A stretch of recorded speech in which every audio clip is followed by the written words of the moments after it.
नमस्कार, आप देख रहे हैं महुआ खबर और मैं रिया सिंह आपके साथ। सियासत में विरोध प्रदर्शन कोई नई बात नहीं है, लेकिन जब प्रदर्शन की जगह प्रधानमंत्री आवास के करीब हो तो सुरक्षा और नियमों पर सवाल उठना लाजमी है। नीट विवाद को लेकर दिल्ली में विपक्ष सड़क पर है। जंतर मंतर से लेकर प्रधानमंत्री आवास के पास तक विरोध की आवाज गूंज रही है।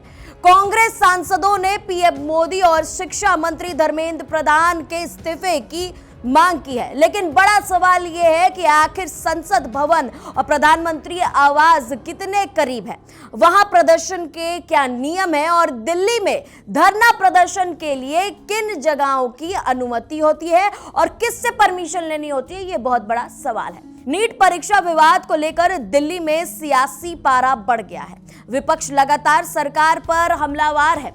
एक तरफ जंतर मंतर पर प्रदर्शन हुआ तो दूसरी तरफ कांग्रेस सांसदों ने प्रधानमंत्री आवास के पास विरोध जताया।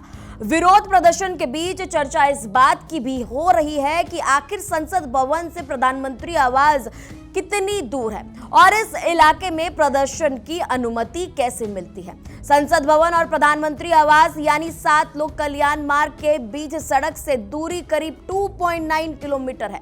दोनों जगह नई दिल्ली के बेहद संवेदनशील इलाके में आती है, जहां सुरक्षा व्यवस्था काफी सख्त रहती है।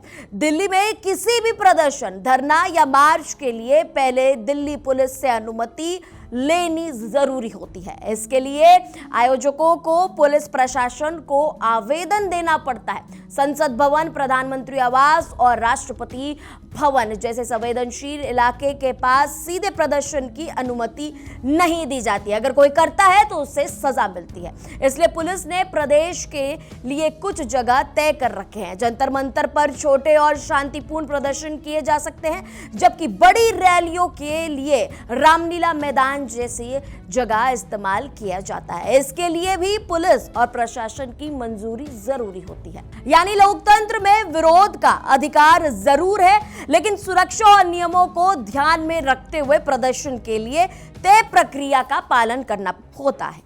नीट विवाद पर सियासत जारी है और अब नजर संसद की बहस पर भी रहेगी।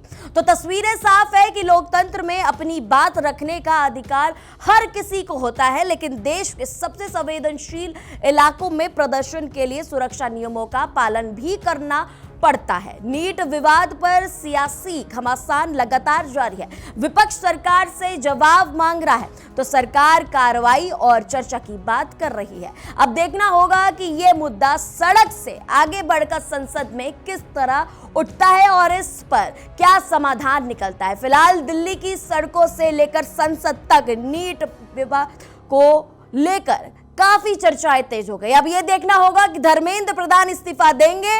अब तो विपक्ष ने भी ये बात रख दी है कि धर्मेंद्र प्रधान के साथ ही साथ प्रधानमंत्री नरेंद्र मोदी को भी इस्तीफा देना पड़ेगा। अब देखना होगा कि ये विरोध किस स्तर पर जाता है। क्या ये हक की लड़ाई सिर्फ हक की लड़ाई रहेगी या सिर्फ आवाज बनकर रह जाएगी। तो आज के लिए इतना ही। तब तक के लिए देखते रहिए महुआ खबर। नमस्कार।